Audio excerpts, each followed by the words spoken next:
அனைவருக்கும் வணக்கம். வாழ்க்கையில் நம்ம ஒருத்தரும் ஒரு முறையாவது இந்த மாதிரி கண்ணாடி போட்டிருப்போம். அப்புறம் தம்மை அப்படி தூக்கி போட்டு பீடியை அப்படி தூக்கி போட்டு பிடிச்சிருப்போம்.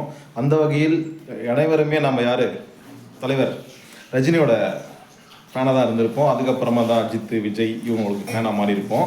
அந்த வகையில் நானும் ஒரு அணில் என்பதால் தலைவருக்கும் ஃபேன் நான்.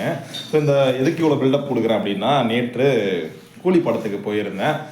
முதல் பாதி சர்க்கிளோடு இருந்தது, இரண்டாம் பாதி ஏறுமுகத்தோடு இருந்தது, தரமாக இருந்தது. மக்கள் திரை விமர்சனம் பண்ண மாதிரி அவ்வளோ கேவலமான படம் கிடையாது. லோகேஷை வேறு எல்லாரும் போட்டு அடிக்க ஆரம்பிச்சிட்டாங்க. ஆனால் என்னை பொறுத்த மட்டில் நான் கொடுத்த 110 ரூபாய்க்கு ஒர்த்தா படம் அப்படின்னா நிஜமாகவே ஒர்த்தா இருந்தது. கண்டிப்பாக திரையரங்கில் பார்க்கலாம். ரத்தம் சத்தம்னு சொல்லிட்டு ஒரு யுத்தமாக இருந்தது படமே. ஸோ இதில் தேவையில்லாத அணிகள் சில இருந்தது, சில லாஜிக்கல் லூப் ஹோல்ஸ்லாம் இருந்தது. படம் என்றால் அனைத்தும் தான் இருக்கும். அந்த வகையில் பார்க்கும்போது வேகுது வேறு எதாவது போட்டுங்கிறேன். ஃபோட்டோ ஷூட்டுக்கு வாங்கினது சரி, இந்த ரிவ்யூக்காக தலைவர் மாதிரி போட்டுக்கலாமேன்னு போட்டுங்கிறேன்.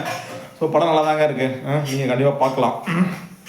சௌபின், நாகார்ஜுனா, அப்புறம் உபேந்திரா இவங்கெல்லாம் வேறு மாதிரி நடித்தாங்க.